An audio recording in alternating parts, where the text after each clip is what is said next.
Salam untuk Bapak, Ibu Guru, dan teman-teman semuanya. Saya Florencia Karna Soherman dari kelas 11 IPA 1. Kali ini saya akan melakukan percobaan indikator alami dengan larutan yang sudah disediakan dengan sesuai petunjuknya. Selamat menonton. Percobaan indikator alami kali ini menggunakan larutan kubis ungu atau biasanya yang dibilang juga kol ungu.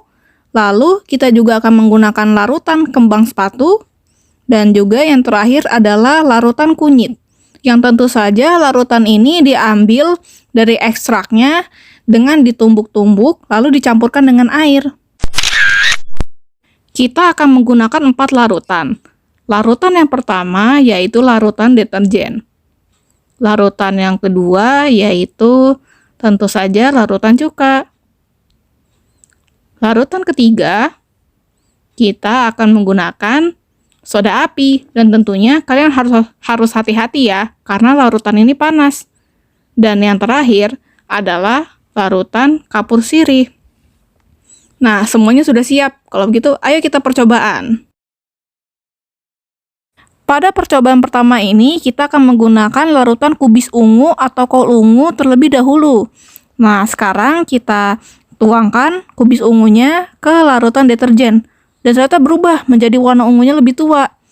Lalu setelah itu kita tuangkan pada larutan cuka dan berubah menjadi warna merah. Setelah itu dituangkan di larutan soda api, berubah warnanya menjadi kuning kehijau-hijauan. Dan setelah itu dilarutkan lagi ke larutan kapur sirih, ternyata berubah menjadi warna hijau. Dan ini menunjukkan bahwa larutan deterjen itu adalah basah, larutan cuka itu adalah asam, larutan soda api dan larutan kapur sirih adalah basah. Pada percobaan kedua, kita akan menggunakan larutan bunga kembang sepatu nih. Kita larutkan kepada larutan deterjen, dan ternyata berubah menjadi warna ungu tua. Lalu setelah itu kita tuangkan kepada larutan cuka, dan ternyata berubah menjadi warna merah. Setelah itu kita larutkan kepada larutan soda api, ternyata berubah menjadi hijau atau kuning kehijau-hijauan itu. Lalu setelah itu kita larutkan kepada larutan kapur sirih, ternyata berubah menjadi warna hijau. Yang berarti menunjukkan bahwa larutan deterjen adalah larutan basah, larutan cuka adalah larutan asam, dan larutan soda api serta kapur sirih adalah larutan basah. Percobaan ketiga, kita akan menggunakan larutan kunyit nih.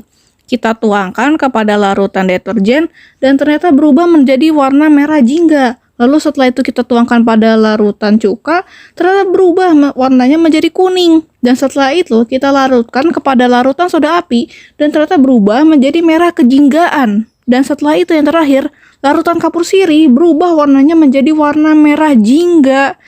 Dan ini menunjukkan bahwa larutan deterjen itu adalah larutan basah, larutan cuka adalah larutan asam, larutan soda api adalah larutan basah, dan larutan kapur sirih adalah larutan basah. Kesimpulan dari percobaan kali ini adalah kubis ungu, kembang sepatu, dan juga kunyit dapat digunakan sebagai indikator alami yang sudah terbuktikan untuk larutan basah dan juga asam. Terima kasih.